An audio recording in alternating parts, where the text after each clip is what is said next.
சொல்றாங்க, பாஸ்டர் நவீனுக்கு ஒரு பவர் கிடையாதுங்க. நான் உண்மையாவே எனக்கு பவர் இல்லை தான், நான் ஒத்துக்கிறேன், யாரும் சொல்ல தேவையில்லை, அது நானே சொல்றேன். பட் பவர் ஒன்று இருக்குது. அது என்ன? சிலுவை பற்றி உபதேசம். நான் சொல்ற சிலுவையில் அந்த சக்தி இருக்கிறது. நான் சொல்ற வசனத்தில் எனக்குள்ள சக்தி இல்லைன்றது பெரிய மேட்டர்லாம் ஒண்ணு கிடையாது. பட் கர்த்தரோட வார்த்தையில வல்லமை இருக்கிறது, கர்த்தரோட சிலுவையில வல்லமை இருக்கிறது. அவட வார்த்தை ஜீவன் உள்ளதாயும் வல்லமை உள்ளதாயும் இருவரும் கருக்குள்ள பட்டயமாயும் இருக்கிறது. எனக்குள்ள வல்லமை இருக்குதா இல்லையாங்கிறது இப்ப மேட்டர் கிடையாது, அது பெரிய இஷ்யூ கிடையாது. கிறிஸ்துவின் வார்த்தைக்குள் வல்லமை இருக்குது, அதுதான் முக்கியமானது.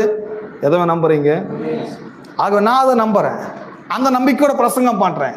தேவன் என்கிட்ட வல்லமை ஒன்றும் கிடையாது ஆண்டவரே, பட் நான் ஒன்று நம்புறேன், உம்முடைய வசனத்தில் வல்லமை உண்டு, உம்முடைய வார்த்தையிலே வல்லமை உண்டு, உம்முடைய சுவிசேஷத்தில்